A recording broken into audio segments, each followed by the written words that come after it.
તમારો સવાલ ગુજરાતીઓ પ્રત્યે મર્યાદિત છે? બિલકુલ નહીં. ઇન્ડિયન્સ વિશે કહું. ભીખુભાઈ, આપણે તો ગ્લોબલ ગુજરાતી છીએ. સોરી? ગ્લોબલ ગુજરાત છે એટલે ગુજરાતીઓ પૂરતું મર્યાદિત નથી. અને સવારે જ વાત થઈ ને કે જ્યાં જ્યાં વસે ગુજરાતી ત્યાં સદાકાળ ગુજરાત, અને એ તે કેવો ગુજરાતી જે હો કેવળ ગુજરાતી, એટલે વિશ્વ માનવ. Now, I'm going to talk. Can you hear me now? I'm going to talk about the Indian diaspora. Okay. And the question, we have had some discussions in the morning. I think one or two were mistaken in their facts. Others are different. And what I thought I would do is to give you a sketch of what has happened to our people during the last 140 years that we have been traveling. Indians were taken as indentured laborers throughout the 18th century, but certainly until 1836 when that was stopped. After that, slavery was abolished. For all these reasons, we needed an extra pool of labor. And they found that not in the Japanese. They recruited Japanese, but they suffered from beriberi. They tried Portuguese, and they finally settled on Indians. And this is very striking historically. What did they think of us? In order for a group to say these guys can come as indentured laborers, which means 5-year contract, they come, we give them land, they can till it, and then at the end of 5 years, either they go back or they stay on. What did they think of us to be worthy of being indentured laborers? But anyway, as a result of that kind of movement, then movement to the States, Kuwait and all those places, we are about 25 million people all over the world. We are in, can you hear me? Yeah, થોડુંક નજીક. We are 25 million people roughly. We are settled in 28 countries. We are settled in about 44 countries, but mainly in 28. In no country are we in a majority except one, which is Mauritius. And in different countries, we have followed different histories, different patterns. Some years ago, I was invited to address a conference on the Indian diaspora, which was chaired by Atal Bihari Vajpayee. And I thought, I'll write it all out. So I wrote out my speech, and I was reading it just before coming here. And I was struck by the fact that, which I mentioned in that lecture, that Indians settled in 44 countries, significantly in 23. What was their history like? Where did they come from? What gods and goddesses did they take? What gods and goddesses did they drop? What is the area of life to which an immigrant always wants to cling? Look at yourself and look at myself. After 2 generations, 3 generations, what is common between you and your great-great-grandchildren? And the surprising thing is, we thought there were 4 possibilities. Dress is one possibility. Second is love of music. You like to hear music and then it continues in generations. The other is food. And we discovered that food was the constant. Your children and grandchildren, once they are accustomed to it, would love Indian food. You don't have to worry about it. Although that doesn't make them Indian, but that at least initiates them into Indian culture. In terms of politics, some of these countries produce Indians, Gujaratis, as senior politicians. South Africa was one of the finest countries which produced first-class Indian political leaders who went to jail with Nelson Mandela and other things. This hasn't happened in almost any other country. If you look at Malaysia, if you look at Sri Lanka, if you look at Pakistan or West Indies, you don't find Indians in prominent positions. They always want to do business quietly, send their children to private education, and hope that that will give them a platform to take off. That has been their thesis. With the result that if you look at our people, that constant tendency to make money, But not money for its own sake, as they would do here. Money in order to pass it on to the children and then give them as a starter. So for all these reasons, our people lost some gods. I can give you examples of which gods we lost in Trinidad, which is a fascinating country. If you look at Trinidad, Tobago, and Jamaica, we lost various gods, but we restored some others, like Kali. Kali became a very popular goddess in Jamaica. It was also very striking that Indian male, especially a Hindu male, was always afraid of a black colleague. Why? Why was a Hindu young man of this young man's age, 25, 26, always afraid of a black man? And that's because he thought that the black man was going to steal his woman. That was one of the deepest fears our people had. That the black man, more formal, more charming, more ecstatic, more romantic, would take away our wife and leave us alone. So that kind of fear we always had. Even now, in some countries, that fear remains. So then, if you look at the history of the West, if you take different countries, you get different patterns. I don't want to talk about the states, because most of you know it. Don't want to talk about England, because I know it quite well, but you also know something about England. I want to talk about those parts of the world which we tend to forget, and which haunt us. And when we talk about immigrants, we forget that we created a second class of citizens, the untouchables, if you like, whom then we sent abroad and we care for them carefully. Take the West Indies. West Indies, our people were recruited and sent to work as indentured laborers. Now naturally you can't have men alone, you must have women. So the British say there will be 5 women for 20 men. Just think for a second. What does it take somebody to think like this, that we will allow 5 women for 20 men, which they did, and what was the result? The result was that a woman can fool around with all of them. It also meant that she became manipulative. She became the stronger party because she knew that she was stronger than the male. The result of that was the entire family values got topsy-turvy in the West Indies. Not the values of India, where wife can be, the husband is patriarch, wife obeys and all that kind of thing. In the West Indies, a total transformation, and family values became quite different to what we think now. With the result that in 1870 and 1880, the government of the West Indies began to worry about the decline of the family. So brought in strict rules. If a woman was found fooling around, she is in jail. If a man was doing this kind of thing, he is in jail. Strict rules, with the result that since 1940-50, this value structure has changed. And if you have a West Indian friend, and if you talk to him, you will get the feeling of what I am saying. So that's broadly about what happened in the West Indies. South Africa, the story was quite different. It's the only part of the world where we were politically active, like Yadu and Mahatma Gandhi and others. Yeah.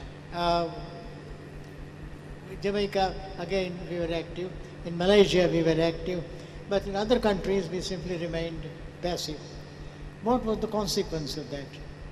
And that is beautifully put by a man called Mohandas Gandhi.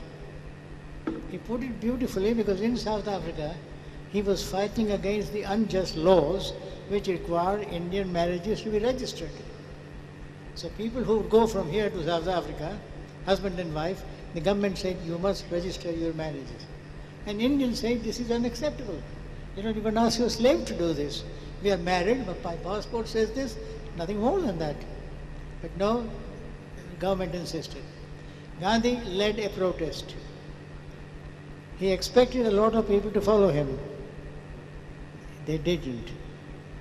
Because many of them were doing a quiet deal with the officers. They were giving money and getting a register. Gandhi realized that his people as he called them, were not going to stand by him and fight with him. With the result that he made a remark which I want you to remember. Have I gone on too long? Just 1 minute. Yeah. So what we can do?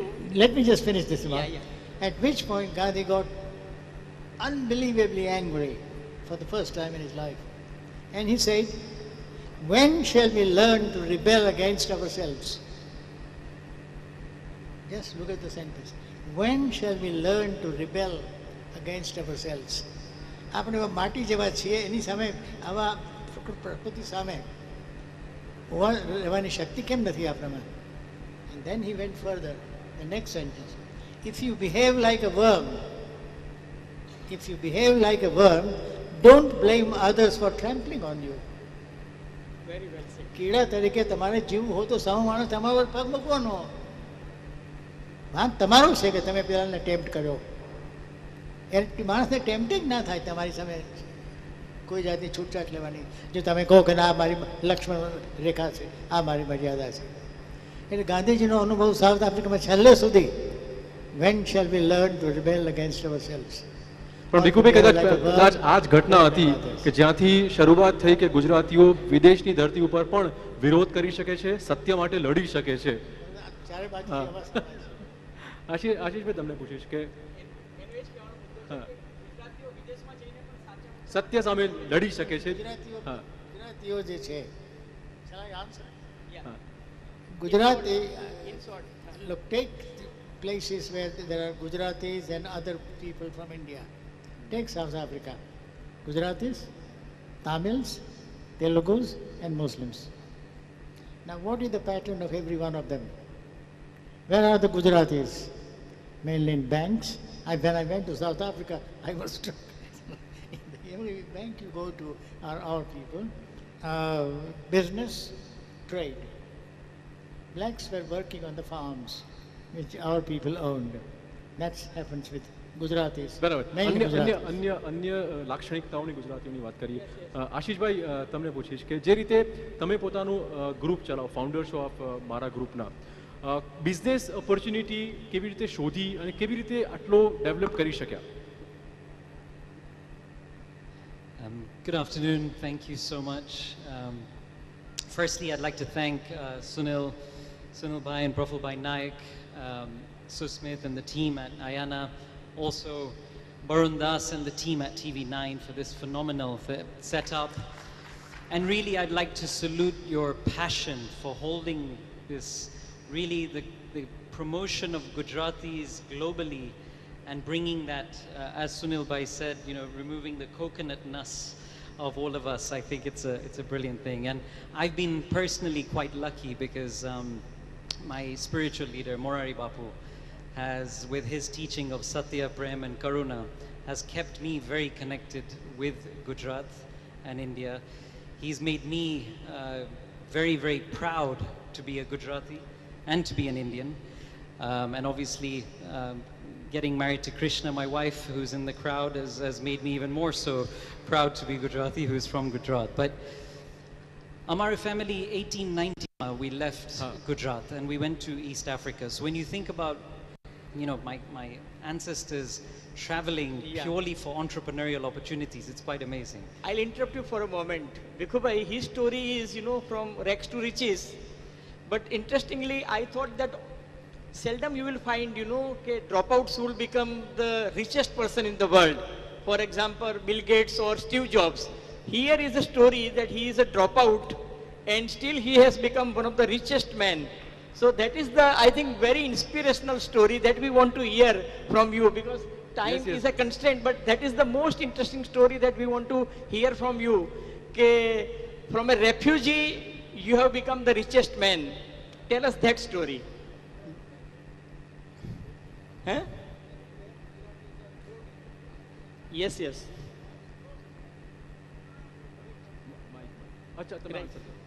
Sure. So basically, my family went through the 1972 Idi Amin saga in Uganda and got wiped out, moved to England, started again. And then in 1993, we moved to Rwanda. 9 months later, unfortunately, the genocide broke out. So my parents, my sister and I were refugees during the genocide for 35 of the 100 days, luckily came out okay, but unfortunately lost everything again. So we started from scratch, and I quit school when I was 15 years old, took a $5,000 loan, and set up the business about 25, 26 years ago.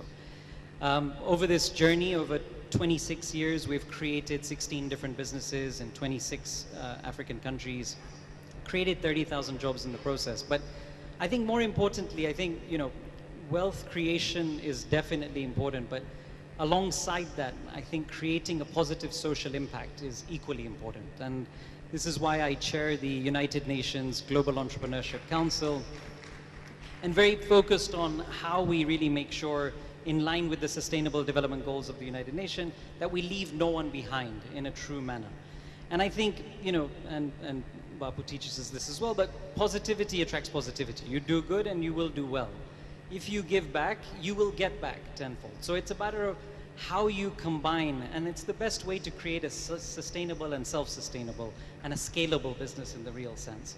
So I think Africa is a phenomenal place for business, and Gujaratis, to Lord Zo's point, was that, you know, Gujaratis have really penetrated a lot of these African countries. I mean, it's great to see an ambassador of Uganda to the United Kingdom who's a Gujarati who's here as well, and it's proud that we've got this kind of thing and we've been able to spread, but we don't forget our roots, which is the key thing. And thanks to events like this, even more so. So I would say, you know, the biggest thing is that Africa, people talk about the challenges, people talk about corruption, people talk about more difficult, you know, 54 different countries, but in my opinion, frankly, there are only going to be takers if there are givers. Private sector deva jai to elaka lese, right? Apne na de to e સીધી રીતે ધંધો થઈ શકે. Okay, વાત કરીએ ઓસ્ટ્રેલિયાની થોડી વાત કરીએ. આપણી સાથે ધાર્મિકા પણ છે. Yes. Dharmika, is there any problem you faced being a Guju girl or an Indian girl? Is it a problem? Oh, sorry. No, that's not a problem. Today is 15th October. Oh, yes.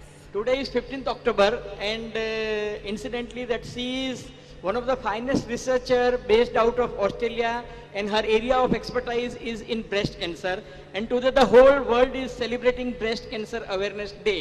So we are lucky that, you know, on this day we have such a good scientist available to us. Thank you. So Dharmika, I just wanted to know, because, you know, during lunch session and afterwards we were discussing in India we have started, you know, early detection and breast cancer awareness activities, and we find that every year the incidence of almost 1 lakh more cases are added.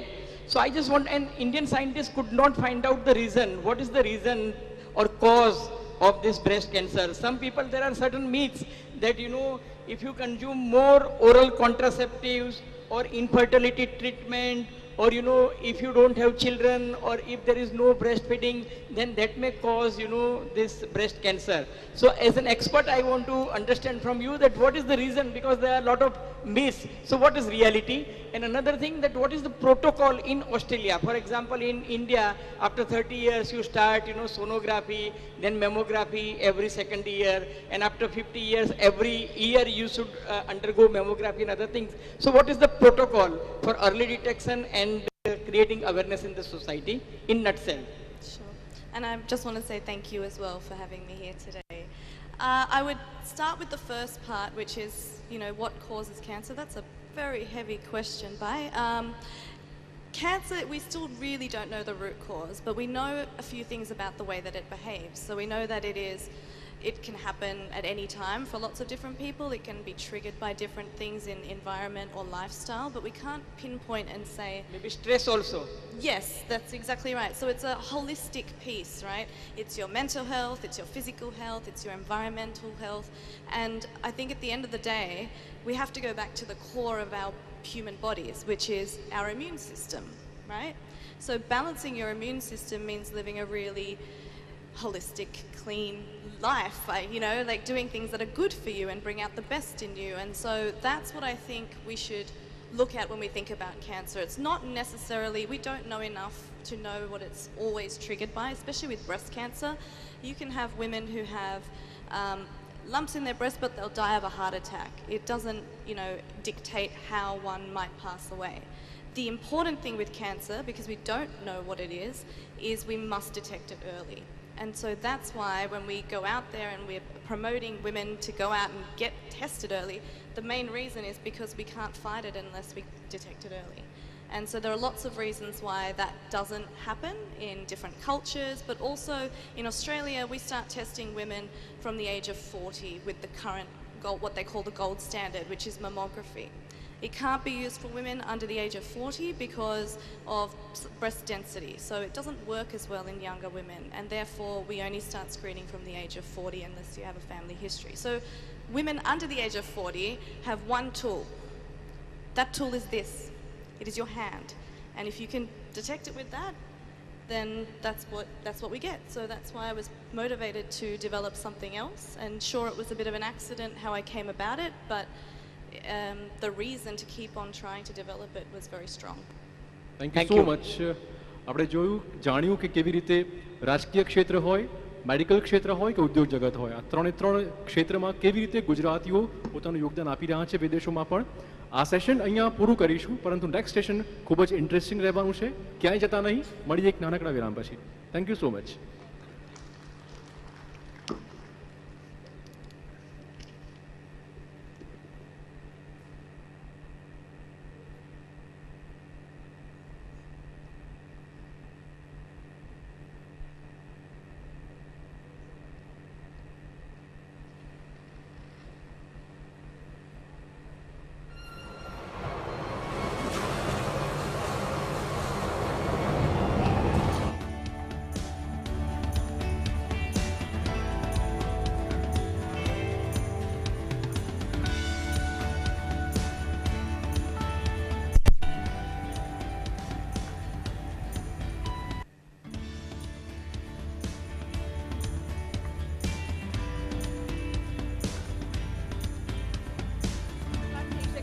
ગુજરાતની વાત છે, ગુજરાતીઓની વાત છે, ગુજરાતીઓને સન્માનવાની વાત છે અને વધુ કેટલાક ગ્લોબલ ગુજરાતીઓને સન્માનવાનો આ મોકો છે.